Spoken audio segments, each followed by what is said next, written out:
জিন্দাবাদ জিন্দাবাদ হীরার ছবিত ভোট দিয়ক ভোট দিয়ক ভোট দিয়ক হীরার ছবিত ভোট দিয়ক ভোট দিয়ক ভোট দিয়ক হীরার ছবিত ভোট দিয়ক ভোট দিয়ক ভোট দিয়ক আজি আমি নৰতাপলৈকে আহিলোঁ। আমি ইয়াৰে ৰাইজৰ লগত আজি আলোচনা কৰিলোঁ। আমাৰ কিছুমান আমাৰ প্ৰব্লেমছ আছে, যিখিনি আমি ঐতিহাসিক দিনৰ পৰা চলি আহিছে, আমি পাই আহিছোঁ। বিভিন্ন চৰকাৰ ইয়াতে আহিছে। ইয়াতে সেই চৰকাৰবোৰে কিছুমান প্ৰতিশ্ৰুতি দিছিলে, ইয়াতে সেইবোৰ সফল হোৱা নাই। আমি আজি বহিলোঁ, আমি আলোচনা কৰিলোঁ। আগলৈ সেই প্ৰতিশ্ৰুতিবিলাক যিবোৰ চৰকাৰে দিছিলে সেইবোৰ প্ৰতিফলিত হোৱা নাই এতিয়ালৈকে। সেইবোৰ আমি কাম হাতত ল'ম এতিয়ালৈ, আৰু সেই কামবোৰ হাতত লৈ আমি আগুৱাই যাম বুলি ভাবিছোঁ। আপোনাৰ চিহ্নটো কি আছিল? মোৰ চিহ্নটো হ'ল ডায়মণ্ড, হীৰা। কি অনুৰোধ জনাব ৰাইজক? ডিমৰীয়া ৰাইজক, সকলো ৰাইজকে এইটোৱে অনুৰোধ জনাইছোঁ যে মোক তেওঁলোকৰ মূল্যৱান ভোটটো হীৰাৰ চিহ্নত দি জয়যুক্ত কৰে। আপোনাক যদি ৰাইজে জয়যুক্ত কৰে, বিধায়ক হৈ অহাৰ পিছত আপোনাৰ কামটো কেনেকুৱা ধৰণৰ হ'ব? প্ৰথম ষ্টেপটোতো মই মাটিবাৰীৰ যি সমস্যা হৈ আছে, সেই সমস্যাৰ ওপৰত মই মাত মাতিম। মোক এনেকুৱাকৈ আঁকোৱালি লৈছে। ৰাইজৰ আশীৰ্বাদত, আপোনালোকৰ আশীৰ্বাদত মই এইবাৰ নিৰ্বাচনী যিটো ইলেকশ্যন আহি আছে তাতে মই যোগদান কৰিছোঁ। আপোনালোকৰ হৈয়ে মই এই যুঁজত যোগ দিছোঁ। আপোনালোকে মোক সহায় কৰিব। আপোনালোকৰ আশীৰ্বাদ, আপোনালোকৰ মৰম মই শিৰত লৈ আগবাঢ়ি যাব বিচাৰিছোঁ। হয়, সমস্যা বহুত আছে। মই যিহেতু কাৰ্বি আলোচনা আছামৰ এগৰাকী সক্ৰিয় সদস্যা, চেণ্ট্ৰেল কমিটিত মই সহকাৰী সম্পাদিকা হিচাপে কাম কৰি আছিলোঁ, আৰু মই কাৰ্বি কালচাৰেল ছ'চাইটিৰ লগতো মই জড়িত হৈ আছোঁ। মই এই ঠাইলৈকে আগতেও আহিছোঁ, এনেকৈ মেল মিটিং কৰিছোঁ কাৰ্বি আলোচনা আছামৰ হৈ, কাৰ্বি কালচাৰেল ছ'চাইটিৰ হৈ।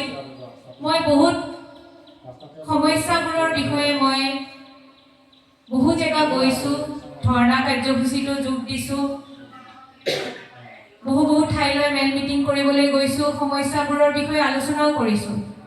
কিন্তু তেতিয়া মই এগৰাকী সংগঠনৰ সদস্য হিচাপে আগবাঢ়ি গৈছিলোঁ। আৰু আজি ৰাইজে মোক এইখিনি সুবিধা দিছে। যিবোৰ আলোচনা আমি সংগঠনৰ মাধ্যমেৰে কৰিছিলোঁ, সেই আলোচনাবোৰ চৰকাৰে বহুত প্ৰতিশ্ৰুতি দিলে। চৰকাৰে সদায় ইলেকশ্যন হোৱাৰ আগত সদায় আপোনালোকক প্ৰতিশ্ৰুতি দিয়ে, কিন্তু সেই প্ৰতিশ্ৰুতিবোৰ সফল নহয়। পিছত গৈ যেতিয়া নতুন চৰকাৰ আহে, তেতিয়া তেওঁলোকে নিজৰ ৰূপ দেখাই দিয়ে। এতিয়া মোৰ কথা হ'ল কি যে আপোনালোকে যিহেতু মোক 14টা সংগঠন আৰু লগতে ডিমৰীয়া ৰাইজ, বহু জাতি জনগোষ্ঠী ইয়াতে আছে, সকলোৱে যিহেতু সমৰ্থন কৰি পেলাই মোক আগবঢ়াই লৈ গৈছে, আমি আমাৰ মূল্যৱান ভোটটো আমি যেন বেলেগক দি নষ্ট কৰিব নালাগে। আমি আমাৰ মাজতে, আজি মই কাবেৰী দাস তেৰণ, মই মোৰ কাৰণে আপোনালোকে নহয়, এগৰাকী মহিলাকে কৈছোঁ, মই আপোনালোকে প্ৰত্যেকেই এগৰাকী কাবেৰী দাস তেৰণ বুলি ভাবি লওক। মই মোৰ কাৰণে এই ভোটটো দিছোঁ বুলি আপোনালোকে মানি লওক। আমি যি যুঁজ লাগিছোঁ, এই যুঁজত আমি জয় হ'ব লাগিব। যিহেতু আমি ইমানখিনি আগবাঢ়িছোঁ, এতিয়া ইয়াৰ পৰা আমি আৰু পিছুৱাই যাব নোৱাৰোঁ। আমি এই যুঁজ লাগি থাকিব লাগিব। গতিকে মই সকলোকে এইখিনিয়ে আহ্বান জনাওঁ যে আপোনালোকৰ মূল্যৱান ভোটটি হীৰাৰ চিহ্নত, ডায়মণ্ড, আপোনালোকৰ বহুমূলীয়া ভোটটি হীৰাৰ চিহ্নত দি মোক জয়যুক্ত কৰে। মই ভৱিষ্যতে বিধানসভাত আপোনালোকৰ যি সুখ, আপোনালোকৰ যি দুখ, আপোনালোকৰ যি সমস্যা, এই সমস্যাবোৰ মই বিধানসভাত উত্থাপন কৰিব পাৰোঁ। আৰু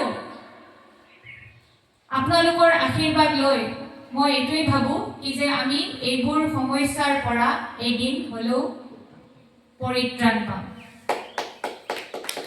গতিকে আপোনালোকক মই অনুৰোধ জনাইছোঁ যে আপোনালোকৰ এই গাঁওখনৰ যিমানবোৰ মহিলাই হওক পুৰুষেই হওক জ্যেষ্ঠজনেই হওক মোক আপোনালোকে আশীৰ্বাদ মৰম দি এই নিৰ্বাচনী প্ৰক্ৰিয়াটোত সহযোগ কৰে আৰু লগতে আমাৰ হীৰাৰ চিনত ভোট দি মোক জয়যুক্ত কৰে। এইখিনিকে কৈ মই মোৰ বক্তব্য সামৰণি মাৰিম। ধন্যবাদ।